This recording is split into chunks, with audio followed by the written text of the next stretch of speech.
Assalamualaikum warahmatullahi wabarakatuh. Alhamdulillahirabbil alamin. Akhirnya kita berjumpa lagi. Apa kabar mahasiswa dan mahasiswi Universitas Bina Sarana Informatika? Semoga senantiasa sehat selalu dan makin produktif berkarya dari hari ke hari. Perkenalkan, sebelumnya saya Robikal Muntahamiliala sebagai dosen pengampu mata kuliah Digital Media Fundamental.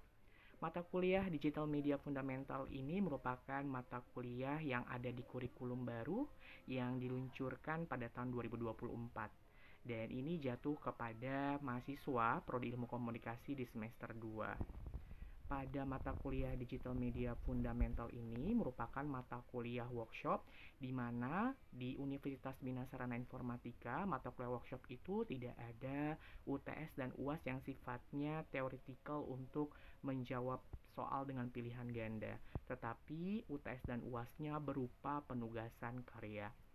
Di mata kuliah ini terdapat tugas individu dan tugas kelompok yang harus Anda kerjakan. Tugas individu itu akan dilakukan untuk pengumpulan ujian tengah semester dan untuk tugas kelompok dikerjakan untuk pengumpulan tugas ujian akhir semester. Tugas individu yang harus Anda kerjakan adalah menjawab 3 pertanyaan yang sudah tertera pada slide ini. Pertama adalah analisis tren kata kunci menggunakan tools Uber Suggest, Google Trends, dan Google Keyword Planner. Jadi Anda silakan menggunakan 3 tools tersebut untuk menganalisis satu kata kunci, baik dapat menggunakan kata kunci merek produk atau merek jasa yang sedang viral dibicarakan. Lalu silakan Anda analisis bagaimana summary dari masing-masing 3 tools tersebut. Apa kelebihan dan kekurangannya, apakah ada perbedaan, apakah ada persamaan, jika ada perbedaan mengapa bisa demikian, Anda jelaskan. Yang pertanyaan kedua adalah Anda menganalisis satu brand dengan menggunakan metodologi analisis hashtag, konten, dan Google Suggest di Instagram dan juga Google. Contohnya Anda memilih analisis brand The Body Shop. The Body Shop itu sangat erat kaitannya untuk melakukan kampanye Bring Back Our Bottle atau hashtag keren tanpa menyampah gitu ya.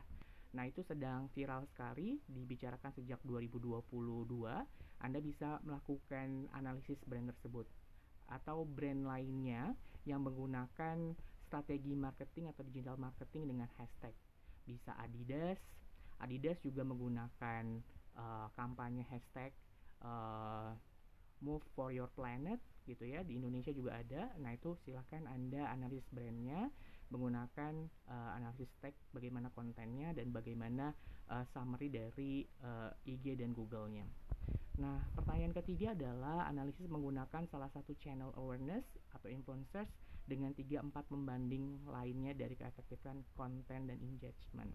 Jadi, contohnya ketika Anda sudah memilih salah satu brand, misalnya adalah Adidas, yang saya ketahui Adidas menggunakan brand ambassador ada 5 artis perempuan Indonesia yang cantik, terdiri dari Melanie Putria, kemudian ada Andin, kemudian ada Andrea Dian, kemudian ada Cahya Ciptana, dan kemudian satu lagi ada saya lupa ya. Jadi silakan Anda cari, Anda bisa menganalisis bagaimana Instagram dari masing-masing brand ambassador tersebut selama beberapa waktu tertentu, dan silahkan Anda lihat bagaimana engagement mereka untuk mempromosikan Adidas di konten Instagram mereka. Viewersnya lebih banyak siapa, followersnya lebih banyak siapa, dan siapa yang lebih aktif di antara kelima itu. Ataupun Anda dapat menggunakan brand ambassador dari brand lain gitu ya, yang mempunyai Instagram yang jelas harus apple to apple gitu. Itu adalah tugas individu yang harus Anda kerjakan dan dikumpulkan pada pertemuan 7. Silakan Anda buat nanti versi Word-nya dan PPT-nya. Nanti di pertemuan 7 ada presentasi yang harus Anda lakukan kepada saya sebagai dosen pengampu. Kemudian untuk tugas kelompoknya adalah terintegrasi dengan mata kuliah sosial media strategis. Jadi digital media fundamental ini merupakan mata kuliah yang terintegrasi dengan sosial media strategis untuk pengerjaan ujian akhir semesternya. Jadi di sini Anda ditugaskan untuk membuat kelompok terdiri dari 10 sampai 12 orang dengan membuat suatu proyek, membuat dan mengelola akun bisnis sosial media Instagram gitu ya.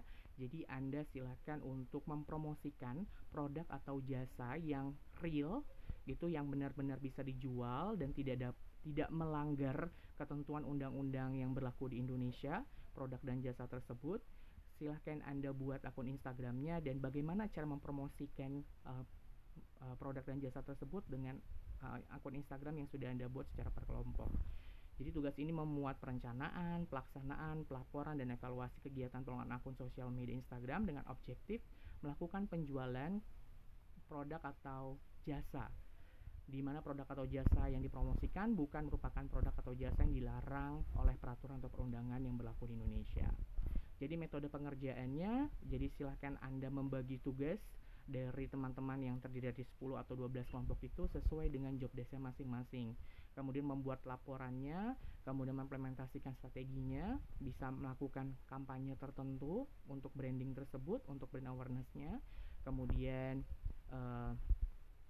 dan harus menjelaskan bagaimana unique selling proposition-nya, target konsumennya siapa saja, customer journey, serta budgetingnya seperti apa. Jadi konten promosi yang digunakan harus berupa video ataupun visual statistik, yaitu video berarti audio visual ataupun gambar atau banner atau poster. Tugas ini dikerjakan seperti yang sudah saya katakan tadi, 10 sampai 12 orang. Ada yang memposisikan diri sebagai social media manager, ada yang memposisikan diri sebagai social media specialist, ada social media strategis, ada copywriter, ada content writer, ada digital marketing, ada graphic design, dan video editor. Ya. Jadi bentuk laporannya nanti sama seperti UTS tadi, ada laporan dan juga ada PPT-nya. Nanti di akhir pertemuan 14, setiap kelompok wajib untuk mempresentasikan laporan dari pengelolaan akun Instagram untuk mendongkrak penjualan dan brand awareness dari produk atau jasa yang diangkatnya. Kira-kira seperti itu. Dan kriteria penilaiannya adalah: pertama, kesesuaian produk, barang, atau jasa yang dipromosikan dengan target konsumen mempunyai bobot 40%, lalu kreativitas materi promosi, baik itu video, banner, dan juga posternya, beserta captionnya 30%, dan performa penjualan sendiri adalah 30%. Gitu. Itu adalah gambaran tantangan yang harus Anda kerjakan selama 1 semester berupa tugas UTS dan UAS yang dikerjakan secara individu dan kelompok. Dan sekarang kita akan masuk kepada pengertian apa media digital itu. Media digital itu dapat diartikan secara singkat merupakan media yang dikodekan atau dienkripsikan dalam format yang dapat dibaca mesin.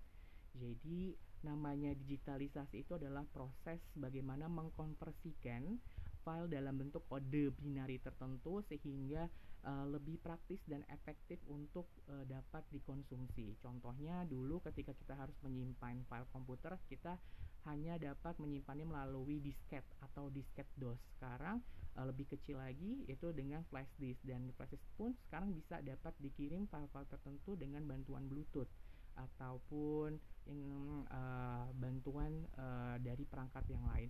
Nah, itu yang disebut dengan proses digitalisasi. Jadi media digital itu erat kaitannya dengan proses modifikasi, mengkomunikasikan suatu perangkat elektronik digital yang meliputi perangkat lunak, video digital, gambar, halaman web, database, audio digital, dan e-book. Media digital ini berlawanan dengan media cetak dan media tradisional atau analog lainnya karena sifatnya yang sangat masif dan dapat didistribusikan secara singkat, berbeda dengan media mainstream lainnya yang memerlukan waktu untuk menyebarkannya secara luas dan merata. Dampak signifikan dari media digital ini terhadap masyarakat dan budaya lebih luas dan kompleks. Media digital dikombinasikan dengan internet dan komputasi personal yang menyebabkan inovasi dalam penerbitan, jurnalisme, hubungan masyarakat, hiburan, pendidikan, perdagangan, dan politik.